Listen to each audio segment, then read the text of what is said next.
First of all, a very happy new year to everyone listening, and thank you for joining the first BAJ podcast of 2021. That the last year has been challenging for many is a fact. But at the start of a new year, it's a good time to perhaps look forward. And to do this, I have invited a very special guest for the BAJ podcast today. I'm excited to welcome an inspirational industry specialist and visionary who runs her own company, The Futurist, leads strategic editorial projects for brands, publications, and international and governmental organizations, as well as coordinating programs for research groups and think tanks at the international level. In summary, there is no one better suited to ponder the future with me than my guest today, Paola De Luca. Welcome, Paola. Thank you, Sophie. Thank you for having me. It's a great honor to be part of your podcast series because you've been interviewing incredible professionals. So thank you for having me and thank you for starting this incredible 2021. We are beginning a new decade with great hope and great vision. So, Paola, actually, to start, can we talk a little bit about yourself and what you do? Well, I am, let's say, I'm named as a creative director and a trend forecaster. As I've started as originally as a jewelry designer in the early 90s, and my career evolved from designing into creative direction because I've started leading design team. And then from that, I entered this, let's call it segment or career, which is trend forecasting, which is still unknown in terms of the average professionals or in the industry, but really is about strategy, is about having a design strategy, a design thinking in the jewelry industry and the luxury industry, including research, data, and strategizing whatever is image, product directions, and distribution. Basically, is having a creative and innovative approach to the industry. And so, just to touch upon one point you've mentioned, you began your career as a jewelry designer for Fendi. What drew you initially to the jewelry industry? Well, the truth is, I was born and raised in Rome, and I started my studying in Rome, where I studied art, and then I won a scholarship for in metalsmith for large scale production.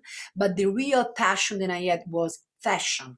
But by fashion was not just clothing; it was about really communicating through image and through whatever was basically semiotics and through appearance. So my passion between what was the concept of fashion and appearance or costume and jewelry really turned into jewelry design. Also because I was attracted by being independent, financially independent. I was able to make my own jewelry physically. I was an incredible wax maker, a wax designer. So I could design and make my pieces, which was an added value for companies at that time. And I started immediately working with companies in Italy, presenting myself with rendering, going in factories, and also assembling components, which is a tradition that we have in Italy of taking components, pre-existing pieces, chain, gemstones, and designing based on these elements. So it's kind of really cut and pasting or just assembling, and is a different way of, it's what is now called upcycling. And so using pre-existing element or component or waxes and design. So that was my real attraction because it was helping me to really be creative immediately. I could see immediate results, and companies and manufacturers would be very easy for them to produce because they would really see a concept in reality. And so they would save their money, and at the same time, they could see immediately the result. We could even estimate the weight because based on the weight of the component, either in wax or in metal, they could foresee if it was 4 grams or 10 grams or 15 grams, if it was in gold or sterling. And if it was, for instance, custom jewelry, I would just assemble it and solder it and then give the model to a model maker, which would define and finalize the master model, and then we would get into production. So from concept to production, it would be very fast. And I think that was my original success in my career. So you now run the Futurist. And before I ask you to expand on how the Futurist supports the industry, I would really like to ask you what made you then decide to go from this, where you were very successful and experienced and offering something that was quite necessary for an industry, to then going into your own business, offering something else? Well, I became more abstract in the sense that I went from material to services, because the truth of the matter, that was first of all more interesting for me, because I think my maybe talent or maybe attraction was more about strategy, and I always saw any topic, anything I do from a strategic perspective. So to me, working on a collection without being involved into the marketing campaign and into the distribution and understanding the environment and the market segment and the retailer, I think would be limiting. So that's why I started really, and I was lucky enough that when I moved to the United States, that's where my real career started. And in fact, I started in New York in the early 90s, when my first real job was entering as part of the design team at Fendi Jewellery and Watches. Then after that, I became a global creative director for Uno R, which is an Italian company, which at the time Forbes magazine positioned as the first global exporter in the world. We're talking about the 90s. Because I was in New York as a designer, and then I became a chief designer and a creative director, I was exposed to retailers, trunk shows. I was presenting the collections. I was meeting consumers. I was at the sales floor level when presenting. So I was exposed to so many experiences that when I had some kind of a design brief, it wasn't, to me, I couldn't just, go on a desk and draw. I felt that I needed a larger perspective. So that's why I shifted from designing into leading design.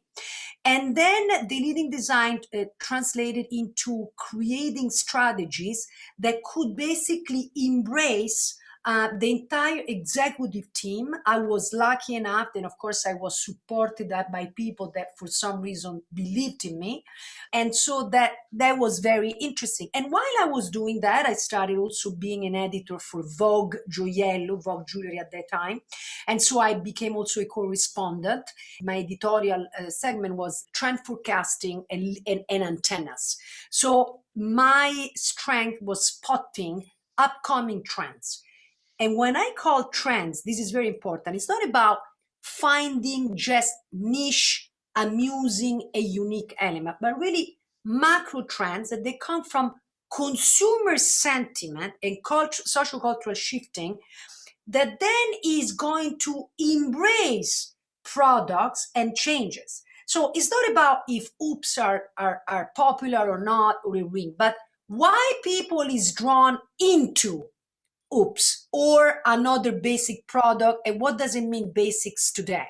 So that was my interest. And so that's why I shifted from designing into this, because honestly, and I think I share with you, Sophie, this passion was always about why things happen. I always had to go back to this primary and primordial question, why? And every time I would do that, it would give me such a broader perspective, and that my mission until today, it is to share that perspective and share all these elements that makes me every day wanting to wake up and do whatever I'm doing, because I feel so privileged that, like we shared, I am paid to do that. So you're basically saying that you're looking at the bigger picture, and if there is a new trend in terms of minimalism, you're figuring out, where that's coming from and how that then is going to be developing. Can you tell us a little bit, as your business, The Futurist, how companies engage with you and how they can benefit from the services, the trend forecasting offering that you have for them? How does that work? Well, basically, I think we should start naming trend forecasting more of design thinking and strategy. Because I think that if we start using that naming, it's easier for people. Because sometimes when you talk about trend forecasting, people is into what is the trend. That's not the point. The point is how can I, as a company, change, evolve, and innovate constantly myself as a company, as an organization, as a professional. Of course, we are looking at from a creative perspective as creative thinkers, creative as meaning thinking out of the box. And in this particular case, now more than ever during the pandemic, we are forced into this, we are facing radical changes, digital disruption, and historical disruption. Now, how can we change based on our legacy, heritage, strength, but looking at the present and future? So this is what we do. We research, we are looking at the environment, and we are basically together with our partner or client, whatever you want, or audience, whoever is our client or an audience, we are basically thinking together how to evolve. And we are trying to create a journey, a roadmap, an easy way to get from point A to B or C. And looking at the short, medium, and long-term picture in order to evolve as an individual, professional, company, organization, and so on. That's what we do. And very often what we do is we work with internal team to inspire, educate, train, and again, update them on what's happening. So maybe going on from that, 2020 was obviously really, really challenging for the entire industry. And what occurred could not have been foreseen by anyone, but is forcing us to think about change immediately. With this global impact, what changes, you've touched upon digital transformations, and what changes do you think are the key things to keep in mind moving forward? Well, it's banal to say the digital world is strong, digital transformation is necessary. The semantic are not clear yet, meaning that it's not just by posting or being there that makes you relevant. I think that having an analytical perspective is important. Right now, we are all in the learning curve, Of course, millennial and Gen Z are a little bit more active online, meaning they're very active and they know all the, tricks and whatever of the algorithm, of the posting and the latest app and technology and whatever. But it's not enough, and it's not going to be enough, meaning that right now the serious players and the stakeholders, they are monitoring the shifting. There are companies like Bottega Veneta, which is an important player in the fashion and luxury in Italy, which is considered like the Italian Hermes. So the positioning is very high. They just pulled away from Instagram. So not because Instagram is not relevant, but because there are new dynamics that are being designed and thought. So intellectuals and thinkers like me or you or people that they do that, we are studying this information. So when you're asking me, what are the relevant changes? Yes, there is a digital disruption, but we are foreseeing counter trends or reaction. There is always an action and reaction. The action is being, following. The reaction is taking a pause and maybe changing, and then they are going to be the new leaders. The new leaders are not just going to be online. It's going to be a phygital reality. As soon the pandemic is over, and I don't think I'm a genius, I'm just like, it's normal, we are going to have a euphoria in wanting to be live, physical.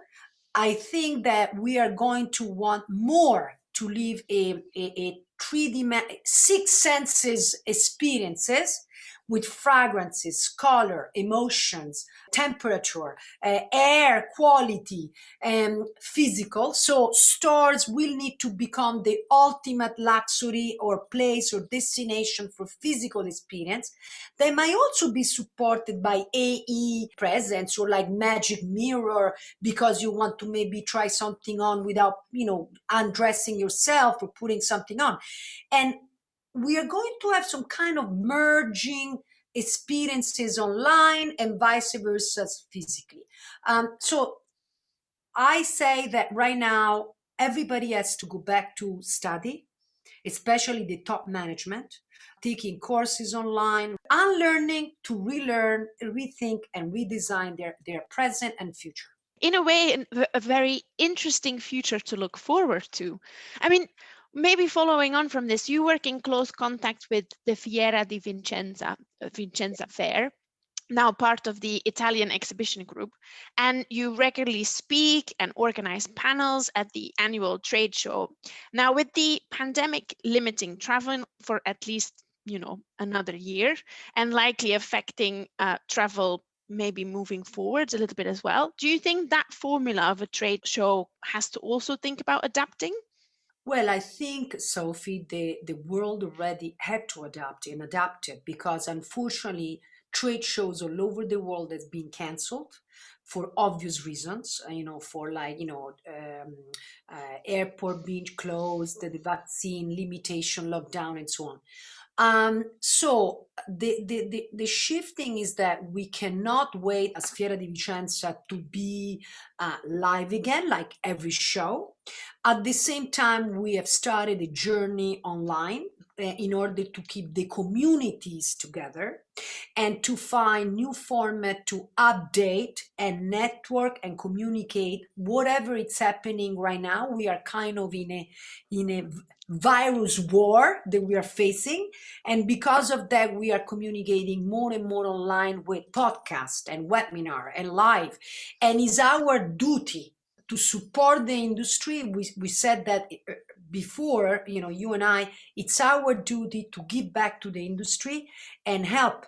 At the same time, we have to prepare the new formats, show format, which is going to be a combination of incredible live events, which is going to be explosive.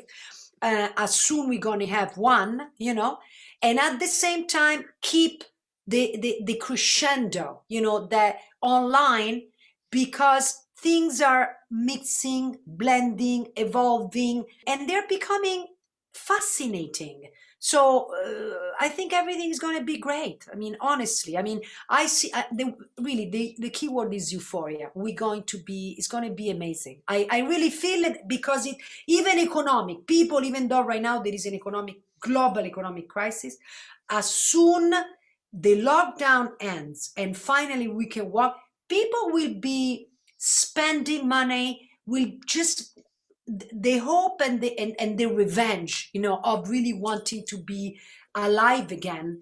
The economy is going to boom. I kind of want to touch upon something else you've done, which is you published a luxury book with Rizzoli International in 2019, Farah Khan, A Bejeweled Life, which documents the life story of Farah Khan Ali, a contemporary Indian woman, and takes you through the sort of intimate facets of this bold entrepreneur and jewelry designer's journey. Can I ask how you got started on this project, which is in line with everything else you've been doing, sort of analyzing things? And also, do you think actually this pandemic and the context is now even bringing more into focus that we should really look at inspiration globally and look for inspirational figures in that sense as well? Absolutely, Sophie. Of course, I'm always inspired by the world, which can be local, can be global, and can become global. The project with Farah started because I met Farah many years ago in India. I was actually leading a project for the Beers group, and I was basically art directing a group of VIP designers in India. And I had the pleasure of meeting Farah Khan Ali. At that time, we just were like, we we're like acquainted, and throughout the years we became friends because I started a love affair with India, where I started going in the early 2000, and I've been going for the last 20 years. So I started a very strong collaboration with GJPC, which is Gem Jewelry Export Association Council, and I became very, close to the industry, to the side holders and the local designers. So Farah, it's an interesting character because not only she's an interesting jewelry designer, but she's really a visionary herself. And she has more of a lifestyle feeling. She's really like someone very, very open-minded, that she's creative on a different level. And I have to say, on a private level, she's very responsible. She's always very concerned about her team, into sustaining her factories, her worker. She's very like socially involved. And that was my soft spot for Farah. So when Farah started on a private level mentioning her worries that she always needed to feed her factory to support her worker, I basically gave the idea of really saying, Farah, you shouldn't worry about bringing orders to your factories because there are people that they're good in doing this, but rather you should kind of present a manifesto of your vision and become a lifestyle brand rather than just being a jewelry designer. So, and I basically suggested her to create a book, which was going to be a manifesto of her vision, and really, outline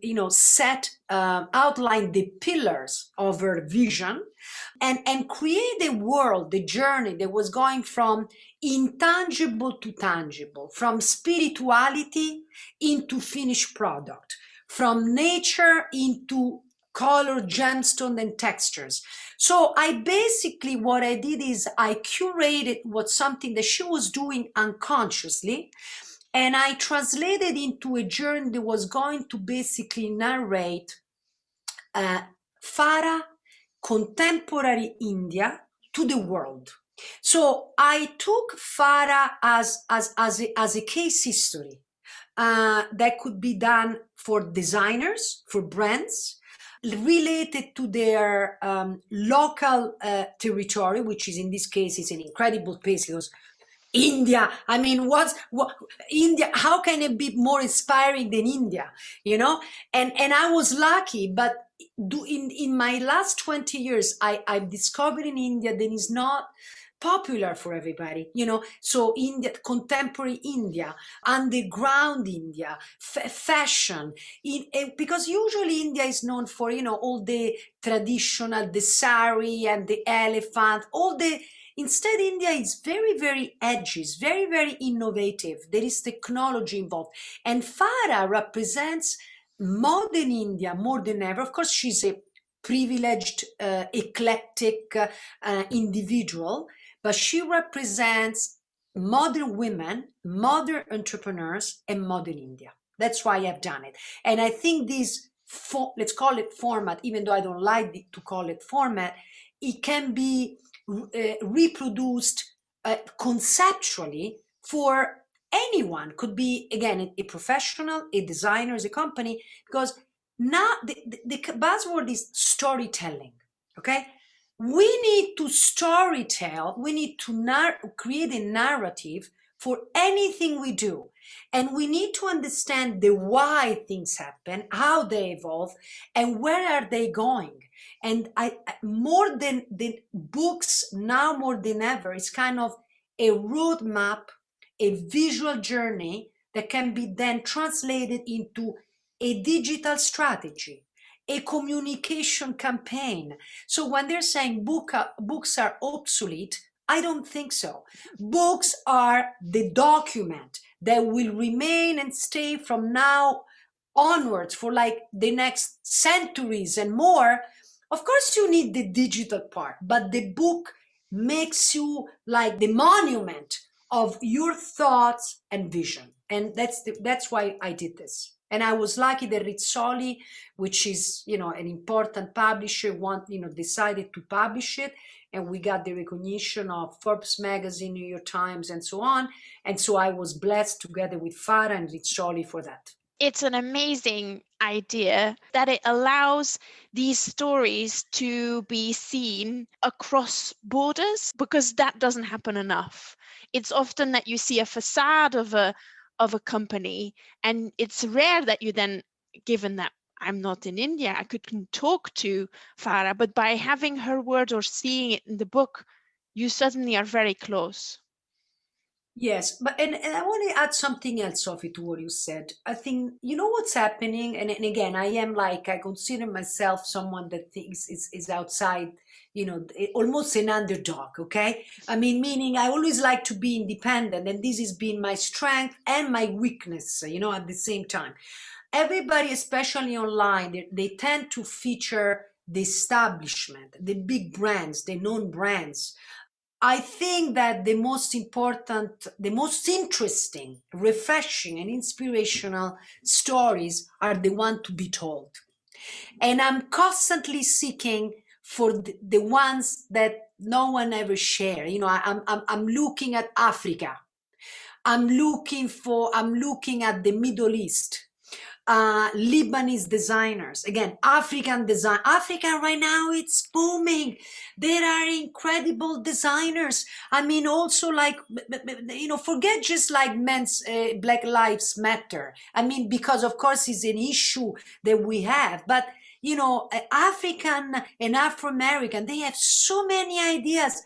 I mean, look at the big players in fashion and in the music industry and the designers. I mean, I want to go to Kenya, and I want to go to Botswana, and there are designers on the street, almost people, they are completely unknown, that they do the most incredible thing that can be picked up by big brands and reinterpreted and maybe collaborate together. Same in Brazil, same in India or Korea or China. Those are the stories that I think are going to take the world to the next level.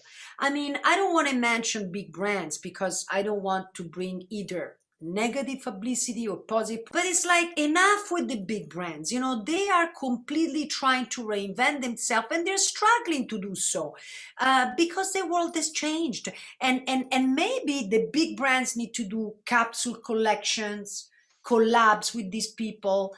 I mean, I am hungry myself for collaboration with new thinkers and new designers, and because I'm a middle-aged woman by now. I mean, and it is my job to direct and maybe support, but not direct in a vertical level, in an horizontal way, to curate talent and support talent to bloom.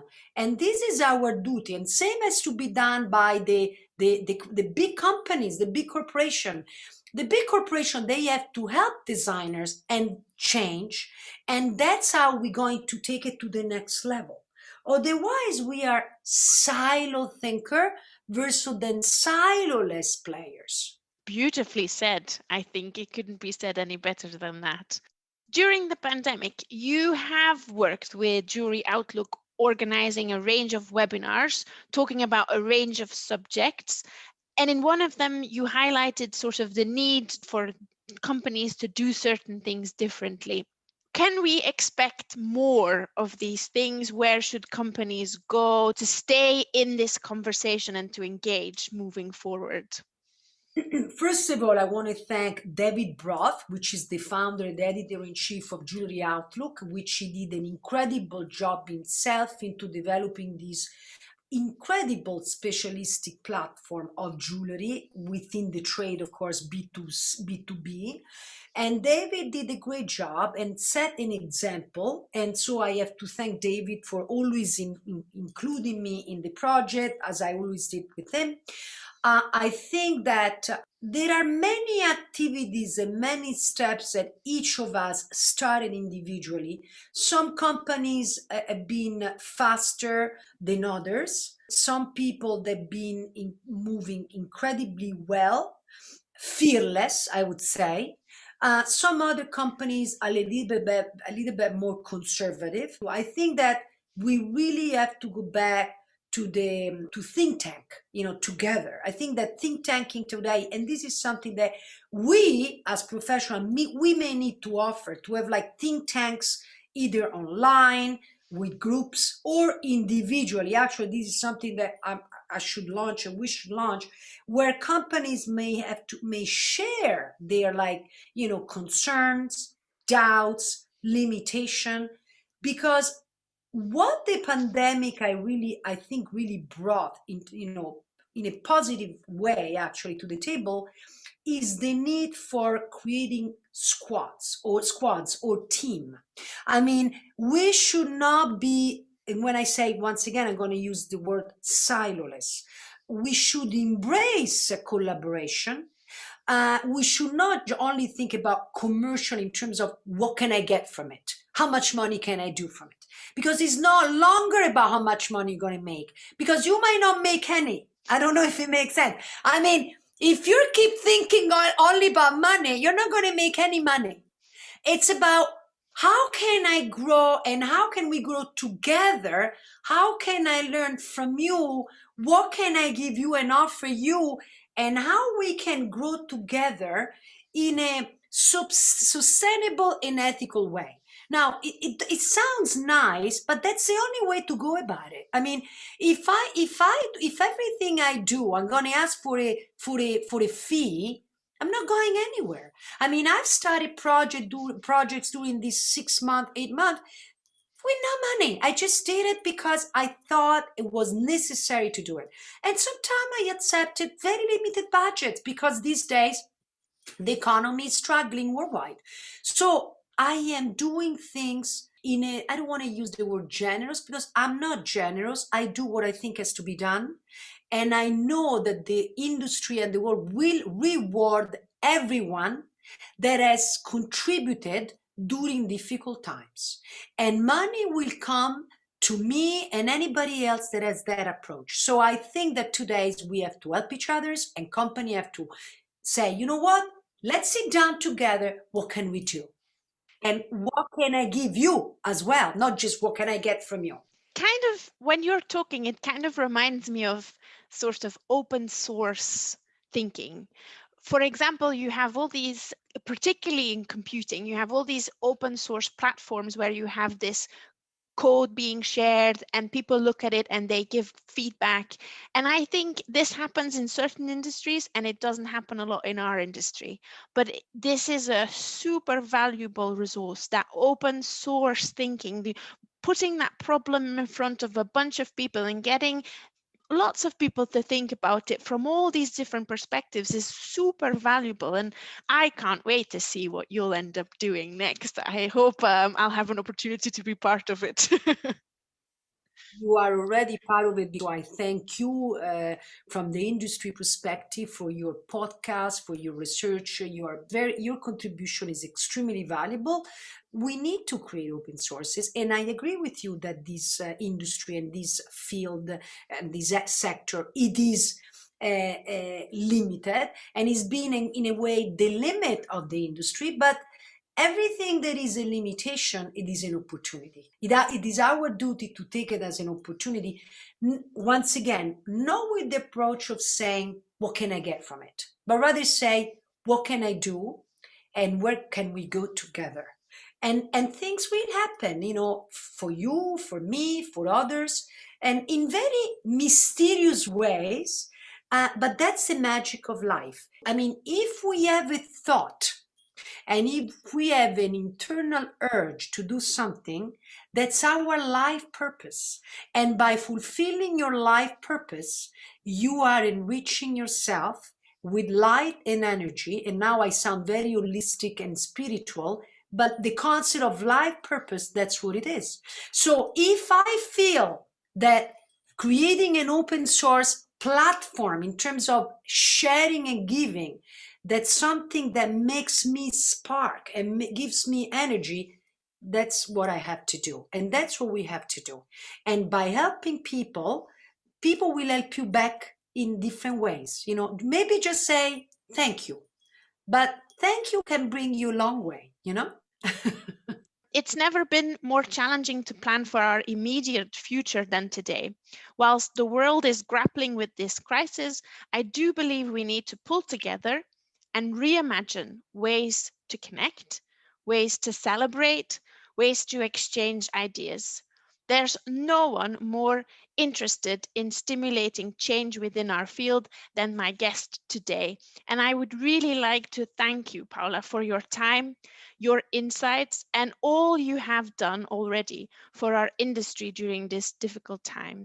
Your Insta lives, the Zoom sessions, articles, they've all been inspirational distractions, but also building stones for the future.